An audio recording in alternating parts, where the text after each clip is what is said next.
Doctor اشرف آصف جلالی صاحب نے علامہ خادم حسین رضوی صاحب کے بارے میں فتوے کے اندر یہ الفاظ استعمال کیے کہ ان کی بیویاں نکاح سے نکل چکی ہیں، ان کے پیچھے نماز درست نہیں، فتاوی رضویہ کی روشنی میں یہ لوگ مرتد ہو چکے ہیں۔ تو یہ جنہیں پتہ ہی نہیں قرآن و سنت کا، اپنے کارکنوں کو یہ مزاج کس نے بنا دیا کہ بس کان بند کر لو، کسی کی نہ سنو، اور خود اپنے آپ کو خدا کہلوائے، شرم نہ آئے، اپنے آپ کو نبی سننے کہتے ہوئے کو ان کی غیرت مر جائے۔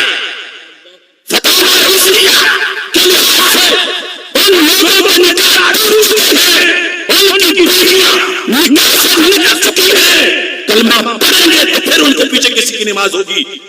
یہ فتاوی رضویہ کے 10 فتوے میں نے دکھائے، تو کیا فتاوی رضویہ رضوی کے لیے ضروری نہیں ہے؟ کیا اللہ کی توحید سے بھی بڑا کوئی مسئلہ ہے؟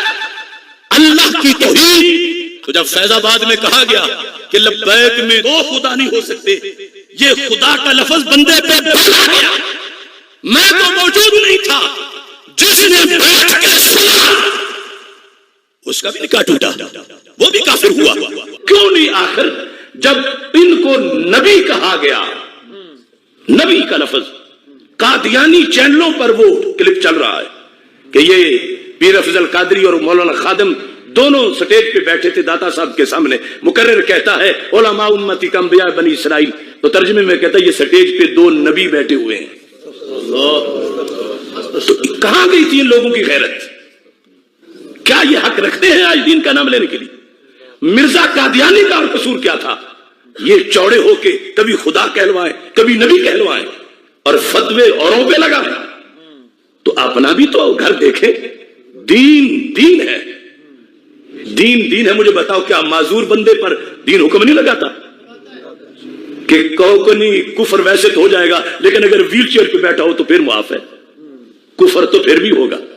دوسروں کے لیے فتوے، اپنے لیے خدا کا لفظ بولا گیا، اب تک توبہ ہی نہیں کر رہے، بیوی نکاح سے نکلی ہوئی ہے، پیچھے نماز نہیں ہو رہی، تو ہم ایسوں کے ساتھ بیٹھ کے کہ ہم اپنا بھی توڑ لیں۔ اس میں یہ نہیں ہے کہ اگر وہ کسی تنظیم کا لیڈر ہو تو پھر نہیں کافر ہوا کہنے والا، یا اگر فیض آباد میں بیٹھا ہو تو پھر نہیں، آگے پیچھے ہو تو پھر کافر ہو جائے گا۔ یہ استثناء یہاں موجود، بولو تو صحیح۔ ایک طرف یہ فتویٰ دیا گیا، دوسری طرف انہوں نے جا کے جنازہ پڑھا۔ سوال تو بنتا ہے کہ آپ کا جنازہ پڑھنا درست ہے کہ فتویٰ دینا درست ہے؟ دونوں میں سے کون سی بات درست ہے؟ اور اپنے تحفظات کے اندر یہی پوائنٹ میں نے جب جوہر ٹاؤن ہماری میٹنگ ہوئی، علامہ مفتی ہاشم خان صاحب المدنی ان کے سامنے یہ رکھا، اور رکھ کے میں نے مطالبہ کیا کہ اس کا مجھے جواب چاہیے۔